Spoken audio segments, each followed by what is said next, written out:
Salut Gauthier. Salut Nico. Donc on se retrouve encore une nouvelle fois sur Radio Blog NHL pour une nouvelle journée de ces playoffs 2016 de la NHL. Oui, avec 4 matchs cette nuit. Le premier, les Devils du New Jersey se déplaçaient au St. Pete Times Forum de Tampa Bay. Devils qui étaient menés 2 matchs à 1 dans cette série, mais qui, grâce à leur victoire d'hier de cette nuit, reviennent à égalité de matchs partout. Alors c'est Brian Gionta qui avait ouvert le score pour les Devils à 6 minutes de jeu. Oui. Ensuite, Perrin pour le Lightning égalisé 6 minutes après Gionta. Mais 2 minutes après, le jeune Zach Parisset menait le score 2-1 pour les Devils. Oui.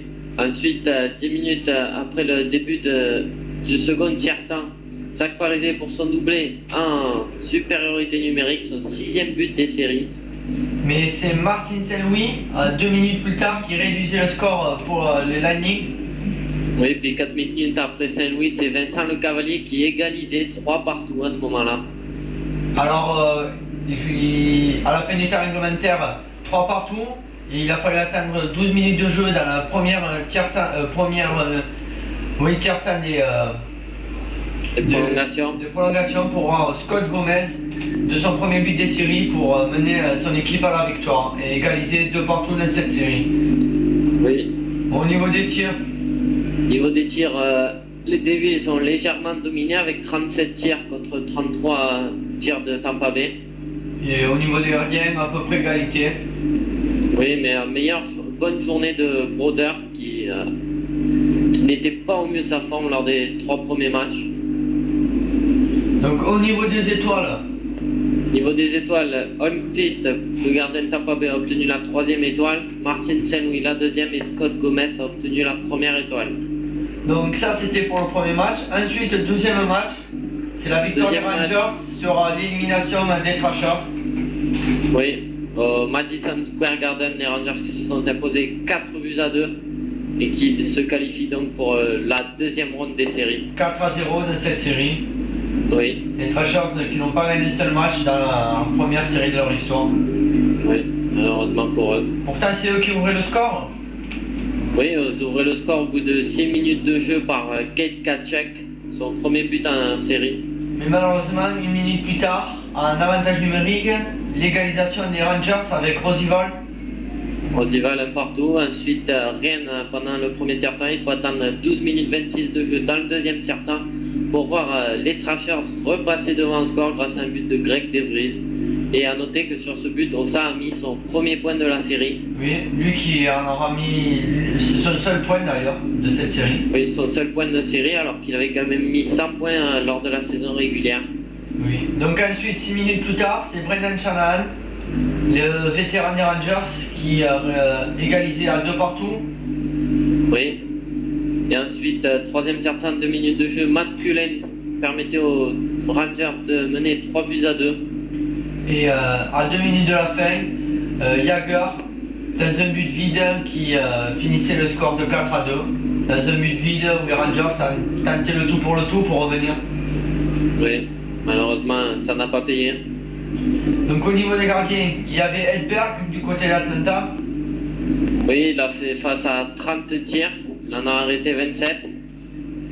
Et de l'autre côté, Lundqvist lui a fait face à 26 tirs, il en a arrêté 24. A noter que durant ces séries, les Thrashers ont fait un coup Lettonen, un coup Edberg, un coup Lettonen, un coup Edberg. Peut-être que cela a joué dans ces défaites. Oui, certainement, oui, parce que l'alternance n'est pas très très bonne. Oui. Donc ensuite, au niveau des 3 étoiles, 3 Rangers, logiquement, on a envie de dire. Oui, Lundqvist obtient la 3e étoile, Brendan Shanahan la 2e et Matt Cullen obtient la 1re étoile de cette rencontre. Avec le but victorieux. Oui. Qui a permis aux Rangers de mener 3-2. Voilà. Donc ensuite, troisième rencontre de l'Est dans cette soirée. Les Sabres de Buffalo se déplaçaient au Nassau Coliseum des Islanders de New York. Et les Sabres se sont imposés 4-2 et mènent donc 3 matchs à 1 dans cette série. Avec pourtant c'était les Islanders qui avaient ouvert le score au bout de 6 minutes de jeu par Jason Blake. Mais 5 minutes plus tard, c'est Vanek pour les sabres qui égalisaient à un partout. Oui, et 2 minutes après Vanek, Chris Drury permettait aux sabres de prendre l'avantage pour la première fois dans cette rencontre. Mais heureusement pour les Islanders, à 16 secondes avant la fin de la deuxième, c'était Sealingers qui égalisait à 2 partout. Un avantage numérique, oui. Oui. Mais cet avantage n'a pas été très long, enfin, cette égalité n'a pas été très longue puisque Chris Drury, au bout de 39 secondes de jeu dans le deuxième tiers-temps, avec son 4e but de la série en avantage numérique, permettait aux sabres de mener 3-2. Et son doublé dans le match d'ailleurs. Oui. Donc, à 2 minutes avant la fin de ce match, pour Mainville, pour les sabres qui achevaient le score à 4-2. Oui. Au niveau des gardiens. Au niveau des gardiens, Miller a arrêté 24 tirs sur les 26 qui ont été dirigés contre lui. Di Pietro lui a réalisé 27 arrêts et a quand même encaissé 4 buts sur ses 31 tirs reçus. Donc au niveau des 3 étoiles, le troisième, un des Islanders. Tom Potier, oui. Ensuite, les 2 premières sont pour les sabres avec Brian Campbell et Chris Drury qui obtient la première étoile. Avec son doublé et le but de la victoire aussi pour lui. Oui. Donc ensuite, 4e et dernière rencontre de cette soirée qui opposait 2 équipes de l'Ouest. 2 équipes de l'Ouest, oui, les Predators de Nashville se déplaçaient au HP Pavilion à San Jose. Et victoire des Sharks 3-2. Et victoire qui leur permet de mener 3-1 dans cette série. Qui prennent donc une option pour la victoire. Oui, et les Sharks avaient bien commencé, 3 minutes 29 de jeu, Milan Michalek ouvrait le score 1-0. Et ensuite, il faut attendre la deuxième période pour voir un deuxième but. 1 minute de jeu, Pavelski pour les Sharks, 2-0 pour les Sharks à ce moment-là. Pavelski pour son premier but en carrière en série. Oui. Ensuite, 2 minutes 30 après Pavelski, Arnott permettait aux Predators de revenir au score, 2 buts à 1.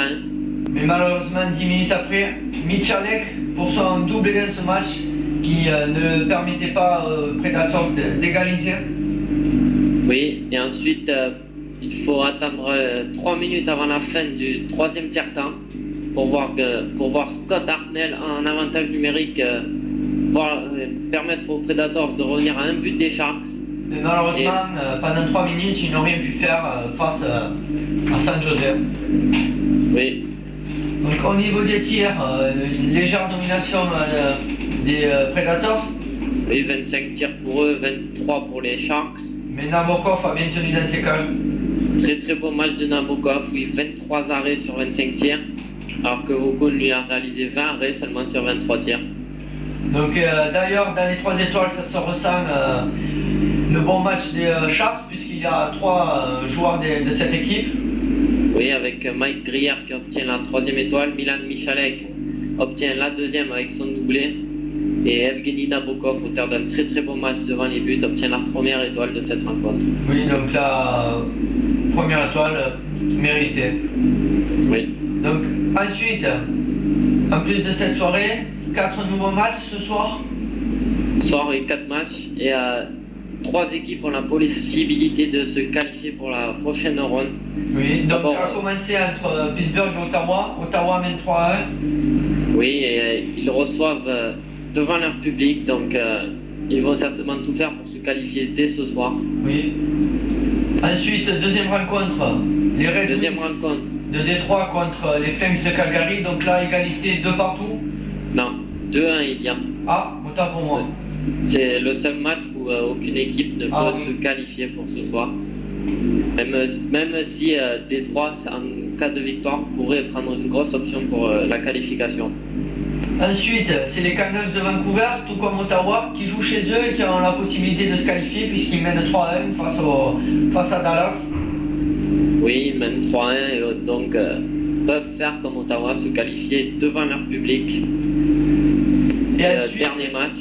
Anaheim, encore une fois, tout comme Vancouver et Ottawa, qui peuvent se qualifier devant leur public puisqu'ils mènent 3-1 devant le Wild de Minnesota.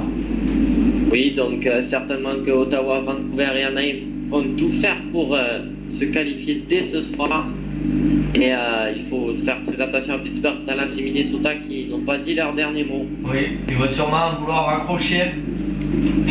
Oui, peut-être qui sait gagner cette série. Oui. Mais bon, cela risque d'être assez dur quand même, mais on l'a déjà vu. On espère pour eux qu'ils se battront jusqu'au bout. Oui. Donc voilà, c'était une nouvelle soirée. C'était Gauthier et Nicolas sur Radio Blog NHL.